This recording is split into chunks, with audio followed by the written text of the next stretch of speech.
Hello students, class 10th SST की class में हम ज्योग्राफी से रिलेटेड लेसन फर्स्ट का हम सेकंड वीडियो में रेस्ट पार्ट स्टडी करेंगे। तो हमारा टॉपिक है develop resources. Resources which are survive, resources जो होते हैं and their quality and quantity have been determined for utilization. और उनकी किसी रीजन में पर्टिकुलर जो रिसोर्सेज होते हैं उनकी क्वालिटी और क्वांटिटी उनके यूटिलाइजेशन पे डिपेंड करती है। फिर हमारा आ जाता है stock, materials in the environment, जो मटेरियल्स एनवायरनमेंट में होते हैं which have the potential to satisfy human needs, जो ह्यूमन नीड्स को सेटिस्फाइड करते हैं। But human beings do not have appropriate technology, लेकिन ह्यूमन बींग के पास पूरी तरह से टेक्नोलॉजी नहीं होती है तो ह्यूमन बींग उन्हें यूज़ नहीं ले सकते हैं। फिर नेक्स्ट हमारा पॉइंट आ जाता है reserve resources. Reserve are the subset of the stock which can be put into use with the help of existing technological now and the how, but their use has not been started. Student, reserve resources में वो resources हैं जो available तो होते हैं, जिन्हें हम use भी करना जानते हैं लेकिन हम यूज़ उन्हें नहीं कर पाते हैं।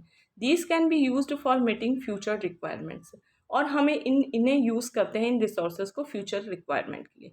जैसे river water can be use for generating hydro electricity power, जैसे कि हम पानी को, रिवर के पानी को यूज़ करते हैं फ्यूचर में हाइड्रो इलेक्ट्रिसिटी जनरेट करने के लिए। तो हमारा नेक्स्ट पॉइंट आ जाता है, फिर हमारा नेक्स्ट है यहाँ से sustainable development. Sustainable economic development means development should take place without dominating the environment, and the development in the present should not compromise with the needs of the future generation. It means development तो हो रहा है, development होने के साथ वो development हमारे nature को, हमारे एनवायरनमेंट को इफेक्ट नहीं करे, ताकि जो रिसोर्सेज हैं वो फ्यूचर जनरेशन के लिए प्रोटेक्ट हो सके। इसे हम सस्टेनेबल डेवलपमेंट कहते हैं। फिर हमारा आ जाता है रियो डी जेनेरो समिट। रियो डी जेनेरो समिट 1992 में, ये एग्ज़ाम के अकॉर्डिंग हमारा इंपॉर्टेंट टॉपिक है 3 मार्क्स का। तो सबसे फर्स्टली है इन जून 1992, जून 1992 में more than 100 heads of the state met Rio de Janeiro in Brazil. 1992 में, जून 1992 में ब्राज़ील में रियो डी जेनेरो एक सिटी है, वहाँ पे 100 से भी ज़्यादा स्टेट ने पार्टिसिपेट किया था।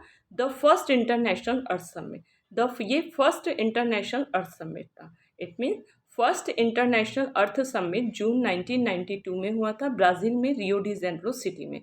इस समिट का मेन ऑब्जेक्ट क्या था? सस्टेनेबल डेवलपमेंट को इंक्रीज करना। फिर नेक्स्ट हमारा आ जाता है the Rio convention endorsed the global forest principle adopted agenda 21।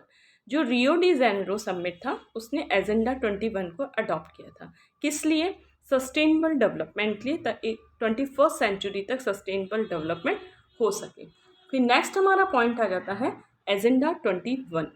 It is the declaration signed by the world leaders in the 1992 of the United nation conference on environment and the development.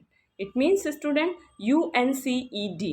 UNCED की full form है United nation conference on environment and the development. इसके through एक meeting sign की गई 1992 में। इसका नाम था एजेंडा 21। इसमें मेन ऑब्जेक्ट रखा गया था it aims to achieving global sustainable. इसका एम था ग्लोबल यानी कि वर्ल्ड लेवल पे सस्टेनेबल डेवलपमेंट प्रोवाइड कराया जाए। सस्टेनेबल डेवलपमेंट का मीन्स है डेवलपमेंट तो हो लेकिन उससे एनवायरनमेंट हार्म ना हो, ताकि जो रिसोर्सेज है वो फ्यूचर जनरेशन के लिए प्रोटेक्ट हो सके। फिर नेक्स्ट हमारा पॉइंट आ जाता है स्टूडेंट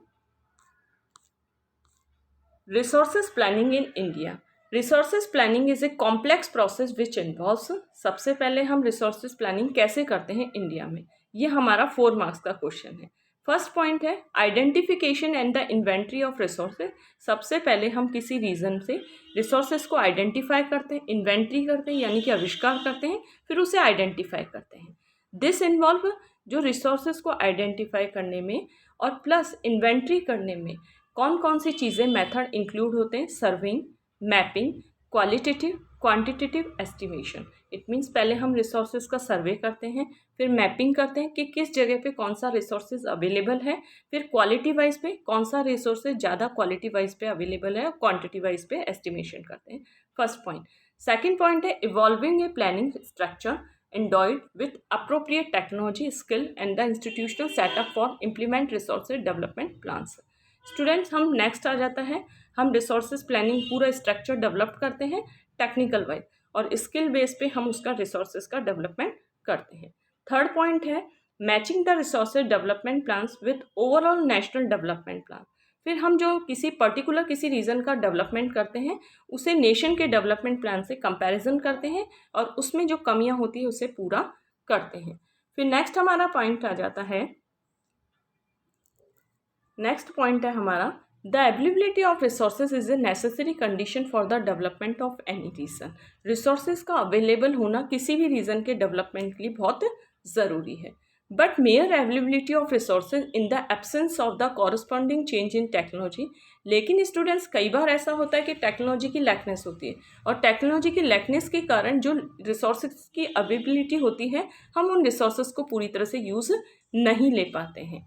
तो स्टूडेंट्स नेक्स्ट पॉइंट है हमारा conservation of resources. Student conservation of resources का मतलब है हम रिसोर्सेज को कंजर्व करें, प्रोटेक्ट करें ताकि फ्यूचर जनरेशन की वो रिसोर्सेज फ्यूचर जनरेशन को प्रोवाइड हो सके. Resources are vital for any development activity. किसी भी डेवलपमेंट एक्टिविटी के लिए रिसोर्सेज का होना बहुत ज़रूरी है. बट इरेशनल कंजप्शन, लेकिन अगर मान लो हम गलत तरीके से किसी रिसोर्सेज का यूज़ कर रहे हैं या बहुत ज़्यादा कर रहे हैं या रिसोर्सेज को वेस्ट कर रहे हैं, ओवर यूटिलाइजेशन या ज़रूरत से ज़्यादा रिसोर्सेज को यूज़ कर रहे हैं, may lead to socio economic environmental problem. तो इससे कई सोशल लेवल पे प्रॉब्लम आ सकती है, इकोनॉमिकल लेवल पे प्रॉब्लम आ सकती है, प्लस एनवायरमेंटल प्रॉब्लम आ सकती है. टू ओवरकम दीज प्रॉब्लम, इन प्रॉब्लम्स को कम करने के लिए, इन problems it mean socio economic and environmental problem को कम करने के लिए रिसोर्सेज का कंजर्व करना बहुत ज़रूरी है. फिर हमारा नेक्स्ट पॉइंट आ जाता है in 1974 Gandhian philosophy was once again presented by the Samucher in his book Small is Beautiful.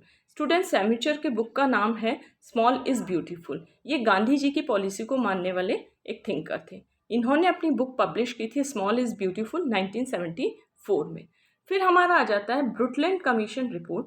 सबसे पहले ब्रुटलैंड कमीशन रिपोर्ट प्रेजेंट की गई थी. ये स्टूडेंट 2 मार्क्स का क्वेश्चन है जो कि सस्टेनेबल डेवलपमेंट से रिलेटेड है.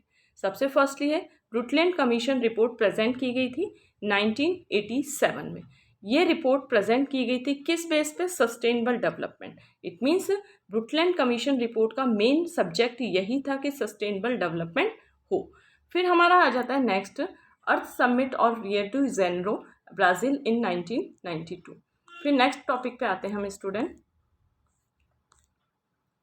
Forest area in the country is far down than the desire 33% of the geographical area. Students ये आपके 1 मार्क का क्वेश्चन बन सकता है. इट मीन्स पूरी कंट्री में जो भी जोग्राफिकल एरिया है उसमें 33% एरिया फॉरेस्ट एरिया है. पूरी कंट्री में जो भी जोग्राफिकल एरिया है उसमें 33% एरिया फॉरेस्ट एरिया. फिर हमारा आ जाता है नेशनल फॉरेस्ट पॉलिसी सबसे पहले कब कंसीडर हुई थी? 1952 में. नेशनल फॉरेस्ट पॉलिसी सबसे पहले कब फॉर्मुलाइज हुई थी? 1952 में. It was consider essential for maintenance of the ecological balance. इसका मेन ऑब्जेक्ट था इकोलॉजिकल बैलेंस को बनाए रखना. फिर नेक्स्ट हमारा पॉइंट आ जाता है. तो स्टूडेंट हमने अपने सेकंड वीडियो में रिसोर्सेज से रिलेटेड सेकंड पार्ट स्टडी किया था. ये हमारे फर्स्ट लेसन का टॉपिक है और प्लस ज्योग्राफी से रिलेटेड है. हम अपने next it means third video में लैंड डिग्रेडेशन और कंजर्वेशन मेजर स्टडी करेंगे.